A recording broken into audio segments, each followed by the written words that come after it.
This is Reasonable Doubt with your hosts, Mark Garrigus and Adam Carolla. Yeah, get it on. Got to get on. No choice but get on. Mandate, get on. Welcome to the best hour or so in the universe. It's Reasonable Doubt. I'm Adam Carolla. It's Mark Garrigus in Palm Springs. I'm channeling my inner retiree and down here in the city of Palm Springs, sitting in the Gigi's restaurant, wondering why it's not open right now. But that's a different discussion. Well, I was watching Joe Biden's speech last night as you hear this, or as we record this, and I think we're just living in two different Americas. Like, he's like, if everyone masks up, if everyone socially distances, if everyone is vaccinated, then maybe by July 4th, we'll be able to have small gatherings in our backyards again. And I'm looking at this codger speak, and I'm like, I was in Oklahoma City 2 weeks ago playing packed clubs, not a mask in sight, going out to steakhouses, staying in hotels, driving in Ubers, and flying on airplanes. It's fucking open. If you go to Oklahoma City, it's wide the fuck open already. What do you mean maybe we'll be able to go into our backyards in July? Well, you'll be happy to know that in my backyard in July, we're going to have Tenny's wedding. So I told Tenny, maybe he was just speaking directly to her, that we're going to be wide open for her wedding, because I don't want to write one more check for a caterer or a rental place if they're still not going to be open. And mind you, the businessmen are very smart.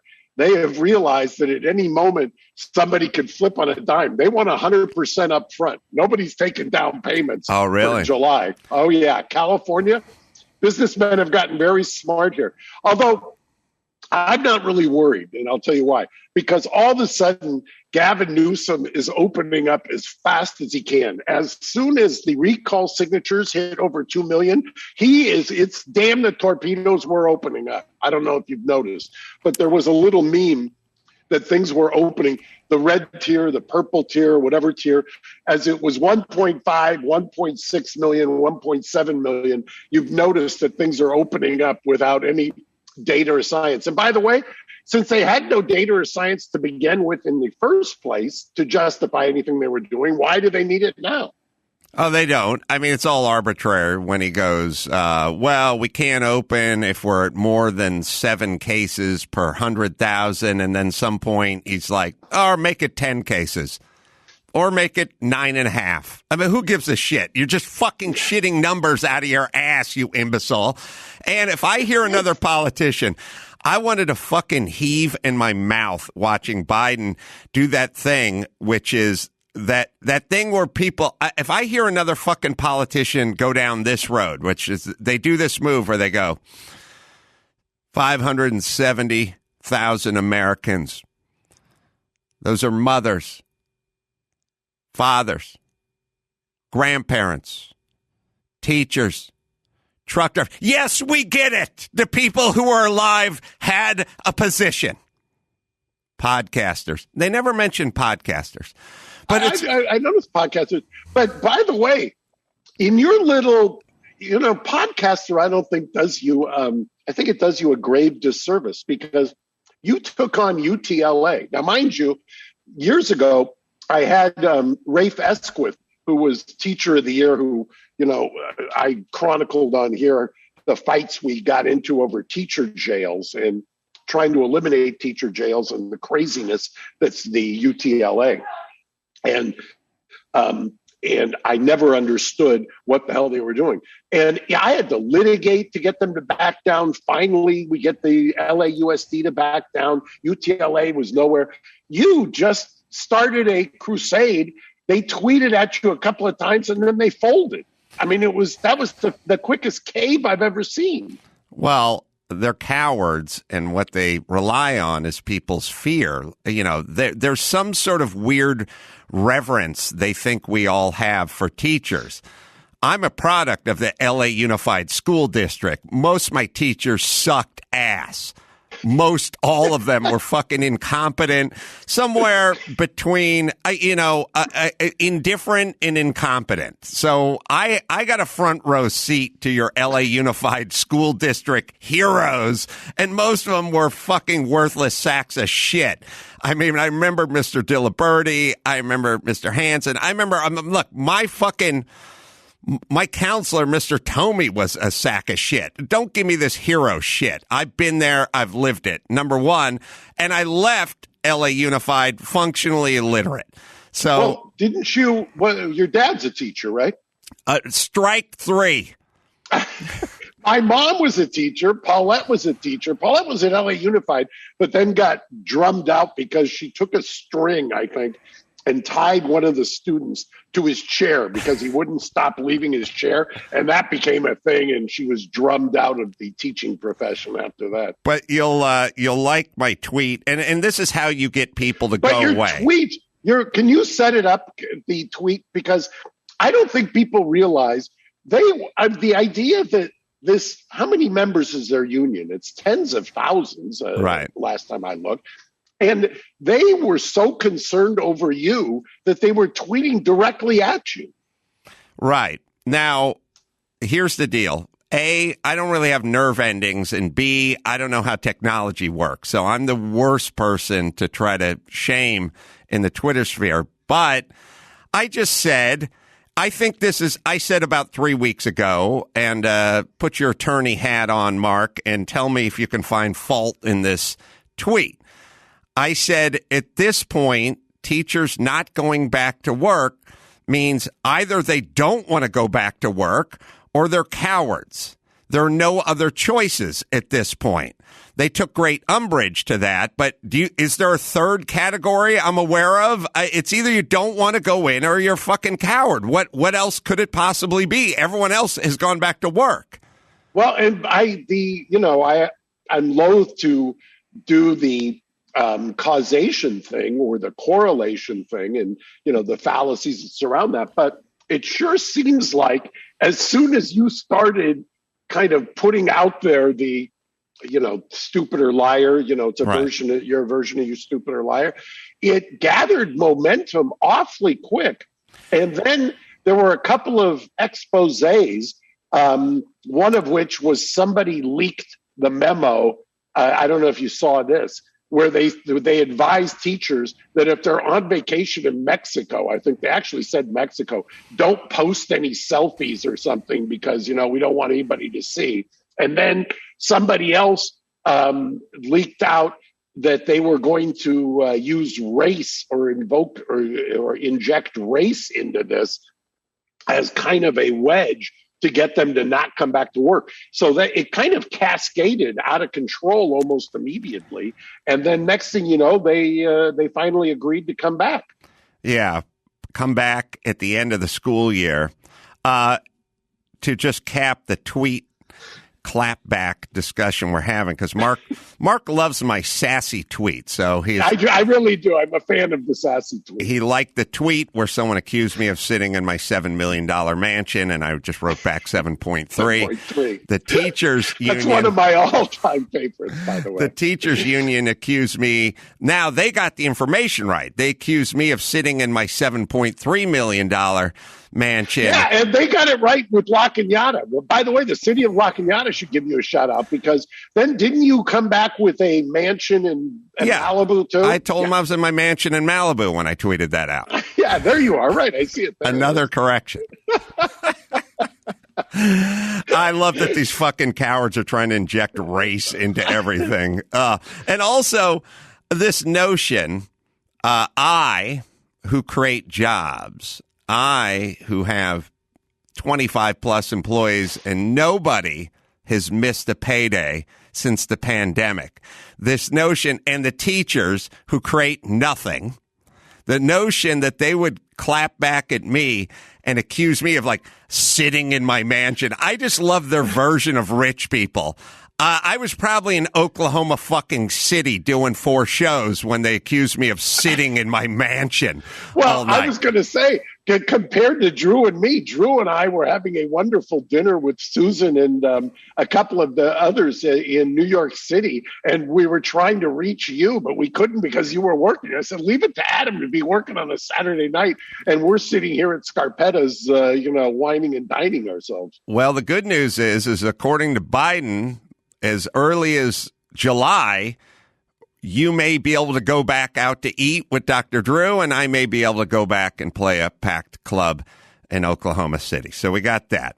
All right, the Chauvin trial. This is fascinating to me. The Chauvin trial, for a variety of reasons. Not the least of which is that they're televising it, which I always think, and you've heard me talk about this, I think is a good thing in a case like this, what I call a supersized case, because there's so many kinds of twists and turns that people don't really understand. Well, the big news so far this week was that the Minnesota Supreme Court rejected the appeal from Chauvin's lawyers, who on the reinstatement of the third-degree murder charge. So the appeals court, in a separate case to start off with another officer named Noor, and that the factual situation in Noor was Noor and his partner were sitting in a car. They saw somebody they had just heard, if you believe them, at roll call about somebody getting ambushed. Might have even been the ambush in L.A. Then somebody came up to the car, and he fired one shot, thinking that he was getting ambushed. Noor did. The officer, turned out it was an unarmed woman, killed her, was tried, convicted, I believe, of third-degree murder. And third-degree murder is basically, if you're in California and a lawyer, the equivalent of an implied malice second degree.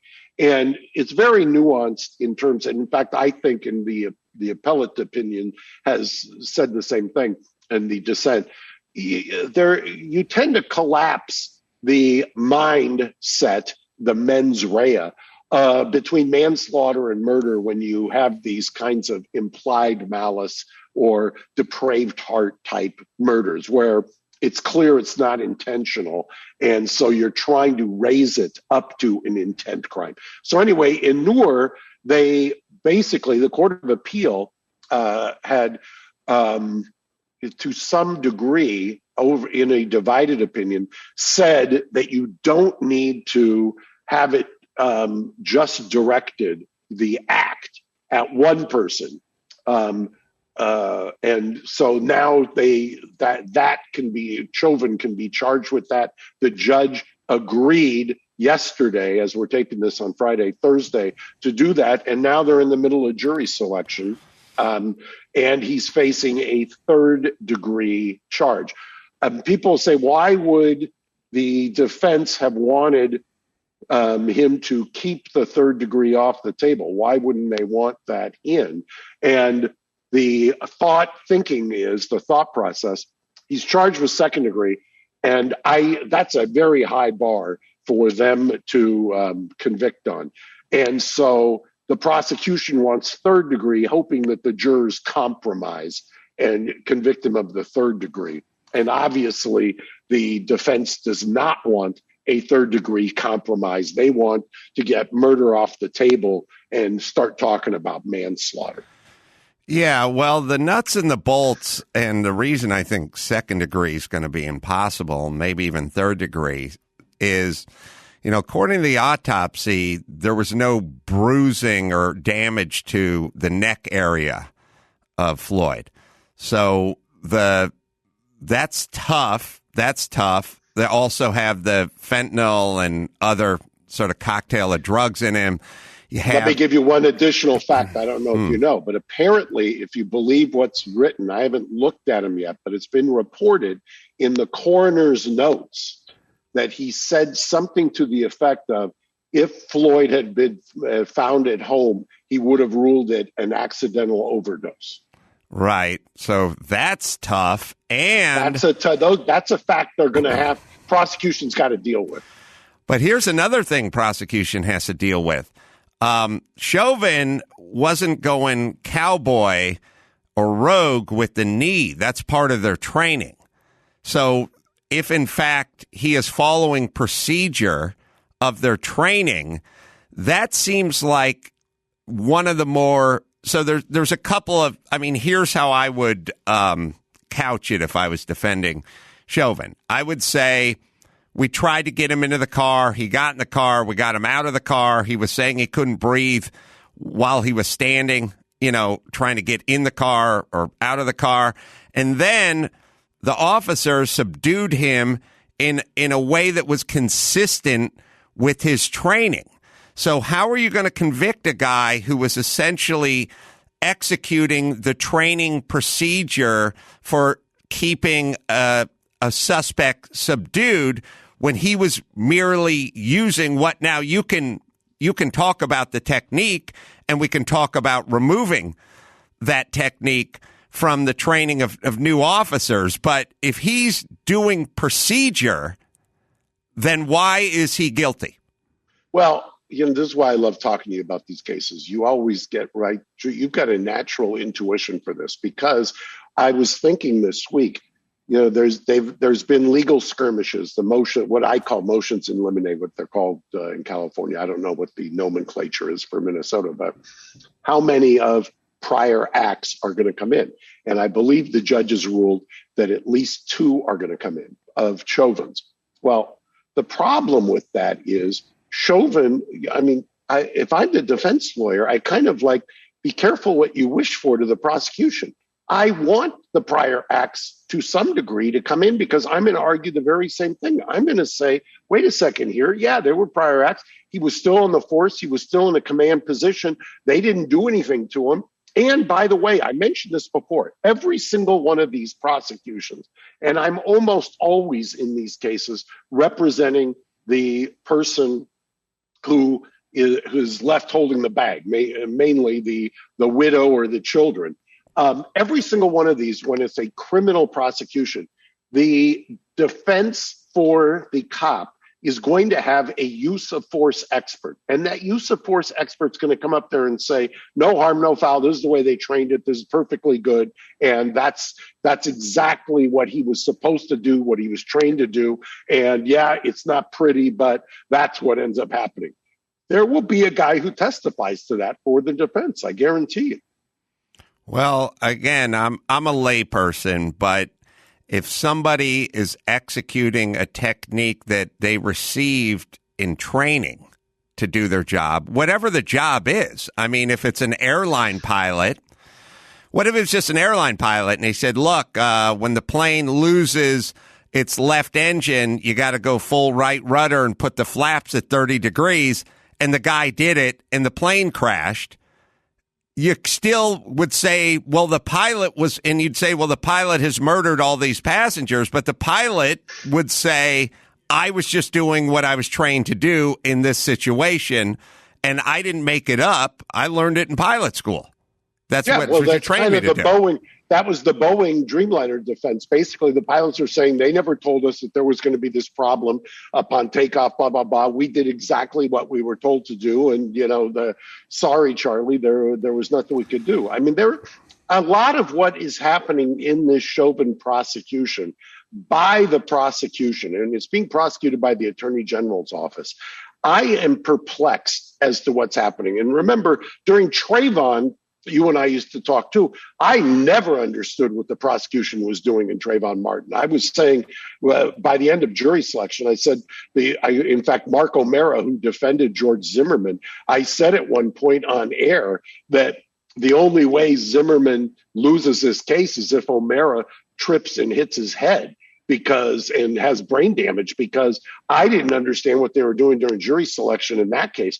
And I'm seeing the exact same thing happen during jury selection in this case. I don't understand.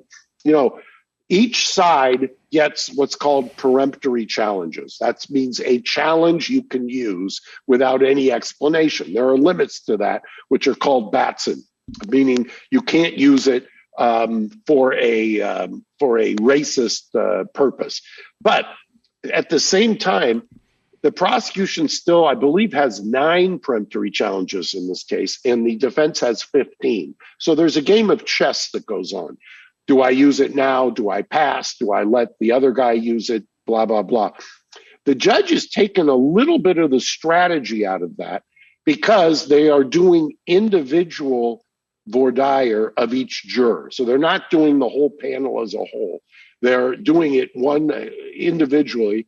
You either have them removed for cause, exercise a peremptory, or that's your juror. Well, so far, some of these jurors, and I sent Gary kind of the summary list of it, I would say are about as pro-defense as you're going to find. And I don't understand what the prosecution is doing. Well, let's see how we can do that, because Mark always says that, the trial is won and lost in jury selection. But then, obviously, unless you're Mark Garagos or Dr. Phil, you're not really, I say Dr. Phil because that's kind of used to be his business, the mock trials and all that. I was on this morning with Joellen Demetrius. I think Joellen is probably one of the best jury consultants. I've done 2 cases with her, and I rarely will use a jury consultant. Joellen, I make the exception for. I think she's outstanding. And she was being, as Joellen is, she's always extremely sweet and complimentary and never says a bad word. But even she, I think, was a little perplexed as to what they're doing. Well, so because we don't know the difference between a male and a female, or black or white, or middle-aged or young when it comes to selection, so for us, it just seems like random people. But there is a science to it that it's nuanced, but there's a lot you can learn going in just based on many of these different variables. So what was your thought? I think it's let me tell you, there's 6 so far. They've got, so far, I believe they've got 7 jurors were questioned on Wednesday. 2 were seated, 5 dismissed. Gary can read it if you want. Yeah, Gary, would you? Because remember, one of the other things they have, and you can do this, it's if somebody's being honest and you've run their background and you've got a questionnaire, and here they've got a fairly detailed questionnaire. I think it's either 13 or 16 pages, which drills down on all of the things you would want to know. And mind you, you can, part of what you do when you question them, you've already, in all these trials where I have questionnaires, I've already done my research on them. I've already formed an opinion on them. I've ranked them internally as to where they are. What I use the questioning process for, and what smart defense lawyers do, is you use it to just make sure that this isn't somebody who wants to get on as a stealth agenda, stealth juror. And clearly, one of the ones who's on there is stealth. But Gary, you can get into the weeds here. You've got the article, I do. Which, by the way, I think it was give him credit. It was one of the Fox stations locally there, which has done a masterful job so far reporting on this. Correct. It's Fox 9 in Minneapolis. So our first juror is juror number 2, a white man in his 20s who is a chemist and considers himself logical. He has not seen any of the videos of Floyd's deadly arrest, but he did visit the memorial at 38th and Chicago with his fiance. I think we might be getting into a little bit more of that later. Yeah, let's just say one thing right there. This is where I would borrow from Adam, stupid or liar. If you think the guy went to the memorial but has not seen the video, that would be my first question out of the box. Right. Why are you at the memorial but you've never seen the video? I don't buy that for a second. I don't buy it for a second either, especially if he's a chemist who likes logic. He's probably an information guy, and his age. He's probably on the fucking internet all day long, and you couldn't avoid this video. He's going to say, I think he said that he and his fiance or wife were looking to purchase a home or something that was in the neighborhood. So I think he did a thing like you do with Anderson's split pea soup, which is like, well, as long as we're driving to wine country, we should stop. By yes, right. but also, yes, and Adam, he has a fiance who's presumably around his age. To think that both of them have not seen it on the internet is, I can't fathom that.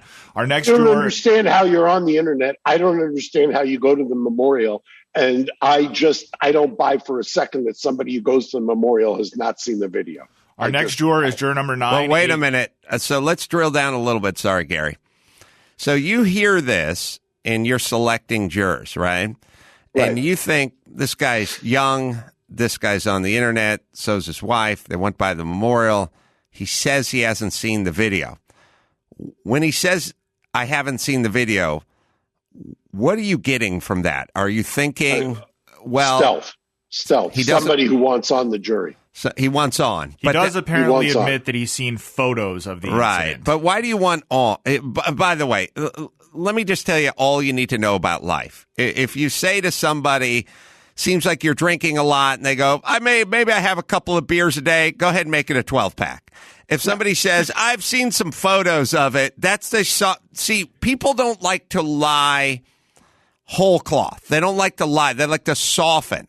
You know what I mean? So a guy... You are such a great student of the human condition. It's so true because they always start off that way.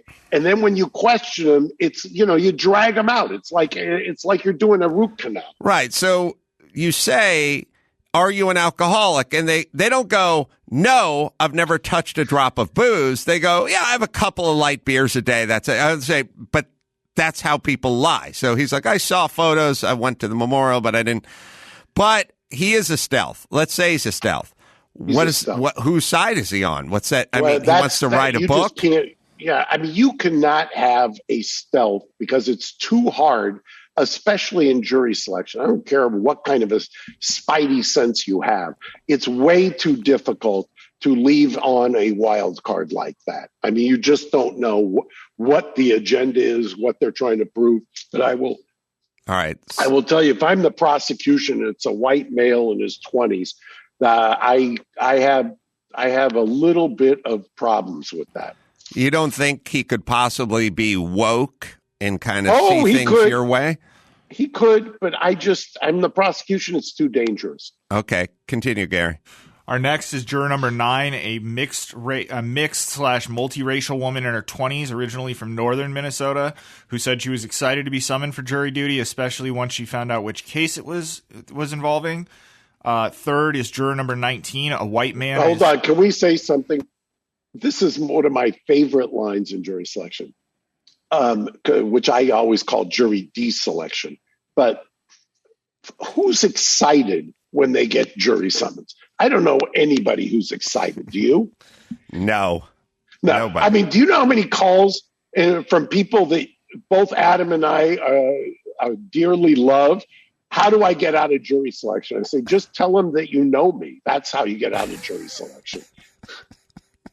Which, for the record, I've used. Well, I would say... Yeah, I was going to say, Gary knows from personal experience it works well. Yeah, or just say you like Mark. If you say you dislike him, you may stay in the pool. If you say you dislike me, you're going to stay. Right. Sorry. So just lie and say you like Mark. How dare you? All right. Our third is juror number 19, a white man in his 30s who is an auditor and describes himself as honest and straightforward. He apparently has a friend who is a Minneapolis police officer, but has not talked to him about the case or seen him since the pandemic began. So why are these feeling dangerous to you from the prosecution standpoint? Because I just think that when people are leaning over backwards to get on the jury and saying the things that are obvious to me that they're pro-prosecute, that they're going to give the prosecution a fair shake, that's the most dangerous juror there is for the prosecution. So by saying I'm going to give the prosecution, right? I'm saying to the prosecutor, it's got the bells and whistles go off on something like this. It alarms me. Do they give out these people's names, or are they ever going to do that? No, they're anonymous, and I think that's a good thing. Oh yeah, I think jurors should always have their anonymity protected, and I think the only way you ever get a fair trial in a high-profile, supersized case like this is they need to be sequestered once the trial starts. You can't have them going back and forth in the community. That's just makes no sense. Continue, Gary. Okay, our next is juror number 20, a white man in his 30s, originally from central Minnesota. He works in sales and is planning to get married May 1st, but accepts that the wedding date may get pushed back. He is apparently friends with one of the listed witnesses, a Bureau of Criminal Apprehension forensic scientist. This one is interesting. What do you think of that? I want to hear what you think of that. I do not understand enough about this dynamic to confidently weigh in on what direction these people may go, because it's so nuanced. But I agree with you. If someone is saying in advance that I'm going to give them a fair shake, your mic's hot, Gary. I'm going to give the prosecution a fair shake. That's saying that's saying something. That's Look, not good for the prosecution. What you have to understand is, in this case, and there's so many cross currents working at it, and you and I should work through this because we're going to have weeks and weeks to do it. But it would be interesting to know on that particular juror how he answered the question, do you agree with defunding the police? That's one of the questions on this questionnaire. I would like to know that. Well, if I'm the defense, here's all I'm really interested in. How much are you influenced by the zeitgeist of society, the movement, and where we're at politically? So here's my feeling if I'm the defense. If I can get 12 jurors in there and completely in a bubble, let's just say I had a magic wand and there was never a news story about this case. There was never a riot. There's no Black Lives Matter. There's no anything. It's just 12 people sitting there, and I'm going to present the evidence. I would feel very confident that I could get those 12 people to see it my way with the evidence that we currently have. But the problem is how many of them are going to give way to the winds of society, whichever way they're blowing. I mean, because I think if this person was born the day before, never saw footage, never heard of it, never seen a neighborhood burning on CNN or any protesting or anything of that nature, just purist-driven snow, I should be able to convince them to see it my way as the defense with the evidence that we're aware of. But because they're human beings and because they have to re-enter that society and go about their lives and deal with, whatever's online and the very, very strong cancel culture and sort of beyond, they're going to be influenced to some degree. So if I'm the defense, I'm saying we don't really have to overcome the evidence. We have to overcome this percentage that people are influenced by society at large, which is inescapable and has been present for the last year, or almost year since the events with Mr. Floyd. So for me, I would be looking for older people who were less involved with less questions. My questions would be, do you tweet? How often do you tweet? Are you on Twitter? How many followers do you have? How active are you on Twitter? Because you show me someone who's active on Twitter, I don't want that person. Because that person's going to be destroyed if this thing doesn't go right. Exactly right. And by the way, the older you get, the more correlation there is to being a property owner, and property owners take a more jaded view, so to speak, of this whole the cross currents that are going on here. Property owners also, I bet you if you did some kind of a study, there would be a correlation you could find to the supposed defund the police and that whole characterization, or what I call character assassination of changing the priorities of law enforcement. I mean, the whole, we could get into a whole different discussion on defund the police, which is a caricature, I think, of what it should be. I mean, right. You and I have discussed for years this whole idea of if they had a budget and had to live with that budget as if they were in private enterprise, you would never see policing the way that we see policing. But I think you're right. I think it's very dangerous for the prosecution to leave on a lot of these. I mean, I'm just looking, Gary, keep going. I'll give you Gary, you were at what, juror number 9 or 19? Well, I'm not. That was juror number 20 who we just did, but we have 2 left. But go ahead, Adam. If I'm the defense, here's who I want. I want 63-year-old diesel mechanic with a flip phone. I would literally want to know, what phone do you have? Do you have the iPhone 12? You tell me you have the iPhone 12. I don't want you if I'm the defense. Is there 12, Gary? Oh, yeah.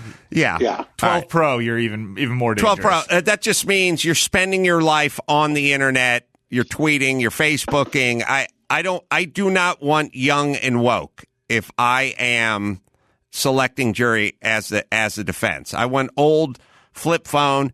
Maybe even one of those. I want to know if you have a phone that's bolted to your kitchen wall, you're in. If I'm the defense. Sorry, go ahead, Gary. Yeah, do you have a landline? Would be Yes. a great jury question. All right, our second to last juror, at least thus far, is juror number 27, a black man in his 30s who works in IT management, married with no. Now, hold on. Right there, you'd think this is somebody who's death for the defense, right? Mm-hmm. Right. Okay. Keep going, Gary. He's married with no children. Prosecutors asked him what he thinks of the defund police movement, and he indicated he opposes the idea. There's one further bullet point here that I'm a little confused by. It says he immigrated to the U.S. 14 years ago, and then it says he moved to the U.S. in 2012, which was 8 or 9 years ago. So that one's a little confusing to me, but it's here, so I'll read it. Right. There's an interesting thing about immigrants. Having kind of anecdotally observed this, there is a tendency. You remember, Adam, you will know this as a guy with a contracting background. NIMBY, not in my backyard. Mm-hmm. There is whatever the immigration equivalent of NIMBY is. I find that to be the case. Do you know? Does that make sense to you? Meaning, no. I'm here. I got mine. I'm kind of anti-immigration now. I mean, the number of immigrants that I know or naturalized citizens that I know that have issues or are kind of, I'll give you a perfect example. I won't mention the names, but there are 2 people who I'm close to who are naturalized citizens who cheer on during the Trump administration all of the MAGA anti-immigration policies, which, if had been employed at the time, would have barred them from entering.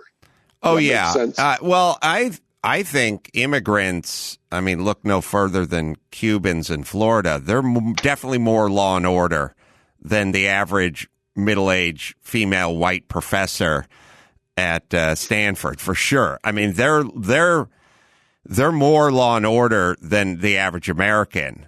Far and away. I think if you've got, once again, we talk about the bell curve. You talk about a bell curve. They are as far in that kind of 10% end of the spectrum as anybody. Yeah, there's a lot. I think the problem is many of them come from a place that has no law and order, and their thing is like, I could show you real problems. This is not a problem. You don't know what real problems are. And yes, we like law and order because we fled. They're here de facto. They're not on vacation. They fled someplace that has trouble with law and order. So, boy, once again, you're so brilliant. One of the people I'm thinking about came from Beirut, and she tells me, or has told me on numerous occasions, how little sympathy she has for people and their issues. She says, grow up when you're 6 or 7 years old and you're walking over dead bodies after bomb blasts, and then tell me what your problems are now here when somebody is not, has got a microaggression towards you. Yes, if you ever speak to women from places where they treat women horribly, and then you go, well, did you hear about Al Franken? He pretended to put his hands on the titties of a flak jacket. They go, get the fuck over it, bitch. We got real problems. So they are much less sympathetic than the average white woman who grew up in the United States. Which will, if we have time left, we'll go to Cuomo, Governor Cuomo, because that would be a perfect segue into it. But Gary, can you do the last juror? Sure. It's juror number 36. He's a Hispanic man in his late 20s.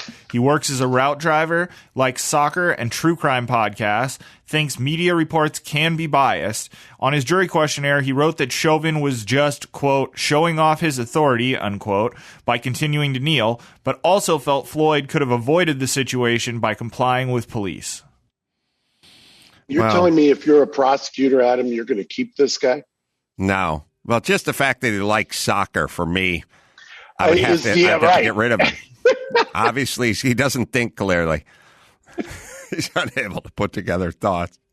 And by the way, he can watch the most disjointed presentation of all and not have a problem with it.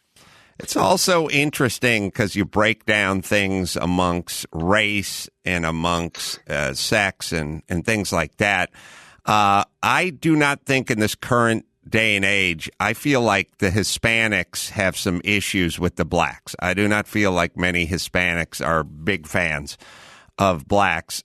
I don't know how much that factors in to this case. And weirdly, well, not weirdly, but maybe a little surprisingly, a little more law and order and a little more traditional than we give them credit for. We never think like we think. You take like Hispanics and you think, well, they would be for open borders and open immigration because it just means more Hispanics. They're harder against it. Like you said, alluding back to, they're harder against it as well. Plus, when you just say Hispanic, it's like saying Armo. You have to know, is it a Barskahai, an Iranian Armenian? Is it a Beiruti, a Lebanese Armenian? Is it a Hayastansi, from the and were they there during the Soviet Union? It's the same thing with Hispanics. You just cannot paint a broad brush because you take a look at Florida, for instance. Florida, it's a different calculation if it's Cuban than if it's somebody else, and basically, any of your generalizations are only going to work on 80% of the data anyway. So, well, yeah, I'm with you. But when somebody, I'll just give you an example. This is the perfect one.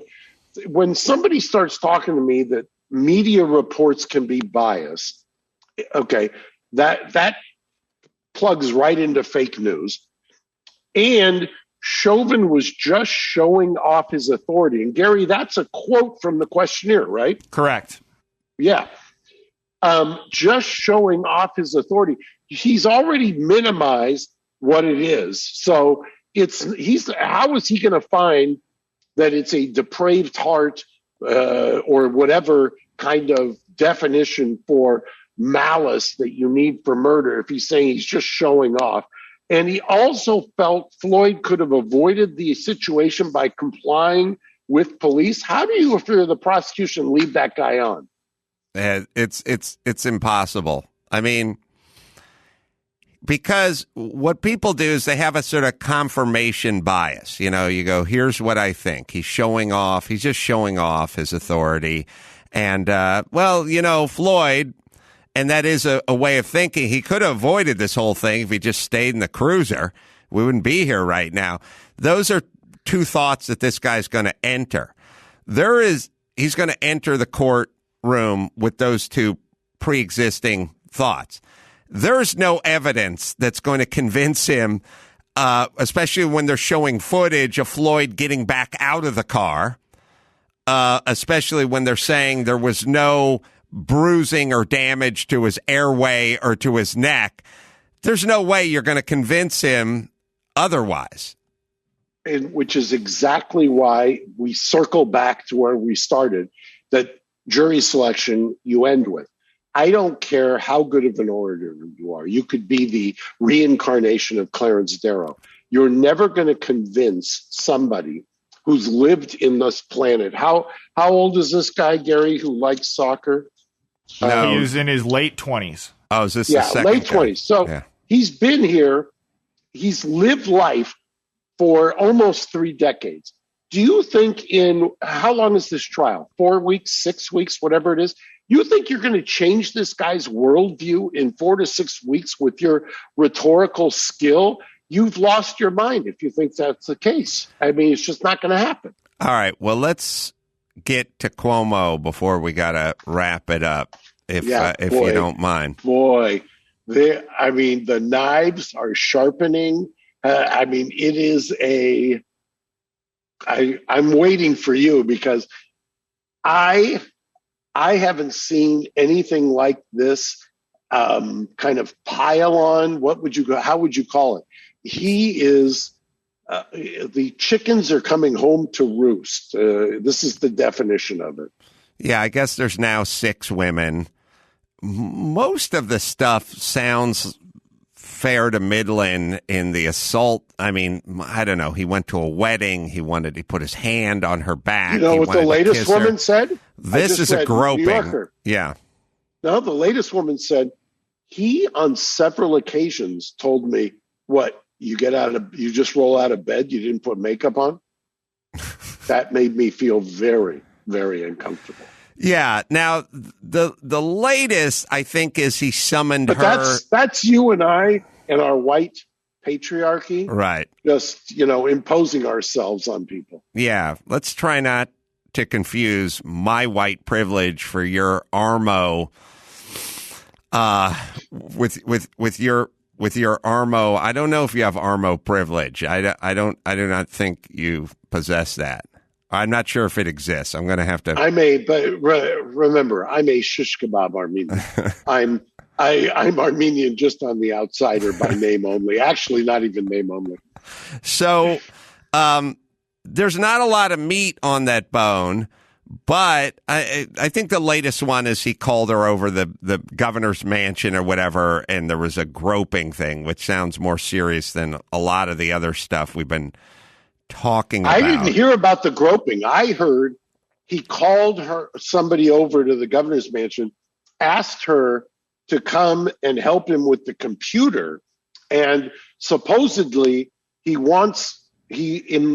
implicitly asks people to wear high heels and to wear makeup, and because she had to lean over to use the computer, that she felt very uncomfortable.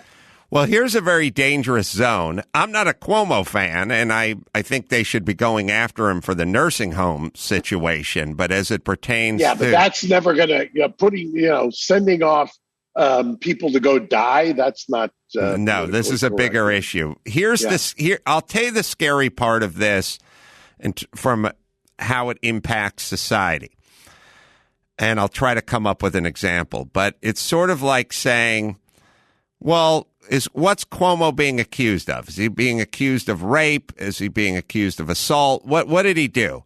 And you go, well, he was inappropriate. He was at a wedding. He put his hands on her face. He wanted to kiss her. He was on an airplane and he was talking about playing strip poker or something. Like, he was inappropriate. And then asked to send over a sausage sandwich. Right. He did all the shit everyone's done when it's put into context. Fine. Again, I'm not a fan of Cuomo, but I will defend this theory. And I'm curious what Mark thinks of this theory, because it's a scary theory. So somebody's saying to Cuomo, he didn't kill anybody, and he's not being accused of arson, but he did some pretty major jaywalking. And so we go, okay, he did this thing. It was wrong. We'll put it above jaywalking. figure out he drove a little recklessly or whatever the metaphor is. Then what we do is we go, we just found another example of him jaywalking. And we found a third example of him jaywalking. And now there's 9 examples of him jaywalking, and now he has to go. But my feeling is you could get 200,000 examples of him being sort of creepy, but that doesn't make him a rapist. That makes him creepy. And the notion that these things are building up, well, building up, if nothing gets above a 3, then what is it really? Then what are we doing? So we're kind of saying this guy's an arch criminal because he's got 1,000 misdemeanors. And my thing is I'll take it one step farther. My father used to have this joke about we lose money on every sale, but we make it up in quantity. This is the sociological equivalent of that economic theory. None of these things rises to the level. I mean, I read an article this morning. I don't remember if it was the New Yorker or the New York Magazine or whatever. And it was astonishing to me, the level of kind of projection on somebody who felt uncomfortable based on retroactive revisionist history of something that is mind-boggling to me, that you would just look. I always think of things, and here's my implicit bias. Could I get this evidence into court? Could I get this evidence? Is this evidence admissible? Virtually everything that was in the article I read this morning, and I don't remember, I think it was New York Magazine, was astonishingly irrelevant, inadmissible, and had no evidentiary support. Yet you're going to say that the governor of, and mind you, I'm no fan either, because I thought, since, by the way, you and I talked about this, 11 months ago, that nursing home order was outrageous. And they're not focused on that. Nobody's focused on that. They're focused on these projections of somebody who was uncomfortable and now feels like they can take that uncomfortable, unarticulated, purely subjective feeling and project it out onto somebody and deprive him of due process or his livelihood. Gary? Yeah, I just wanted to clean it up a little bit. The incident that Adam was referring to is a new accuser from yesterday who was summoned to his official residence to help him with a problem with his cell phone, and she has said that Cuomo put his hands under her blouse and groped her until she told him to stop. That has been referred to the Albany Police Department. So that is something, and that's the worst one. Investigate. But I remember this one. Did I read this right, Gary? She did not make the complaint. Is that right? I think that is correct, yes. Initially, it was not her, but she has been speaking since the complaint was made. Yeah, I mean, this is, hello, folks. As somebody who defends cases, there but for the grace of God walk you. I mean, this is a dangerous, dangerous area for anybody to be the accused.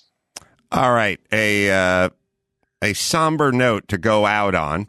I am going to be playing this Friday and this Saturday. I'm going to be in Reno, Virginia Street. Really? When are you going? I'm going Friday, Saturday, 19th and 20th, Reno, Virginia Street Brew House.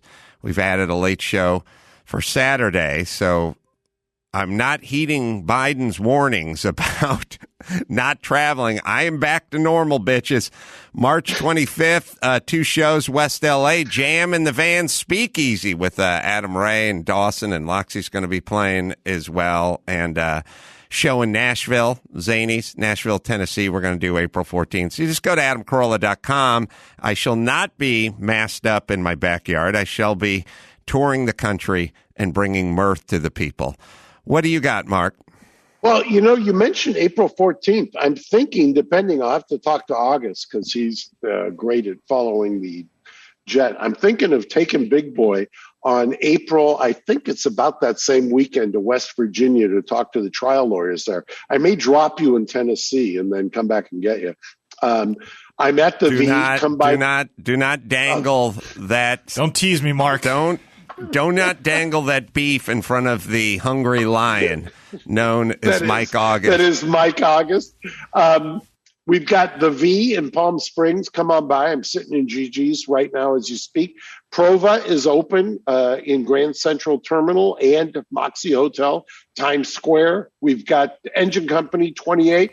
The governor, because we've now passed 2 million signatures, is letting us open on Monday. And 10E, Mediterranean Tapas, come celebrate our worthless POS Secretary of State under the Biden administration, and I'll explain why next week. All right. You'll be getting a call from Mike in the next 21 seconds. Until next time, this is Adam Carolla for Mark Garagos saying mahalo. Thanks for listening to Reasonable Doubt. Tune in next Saturday for an all-new episode.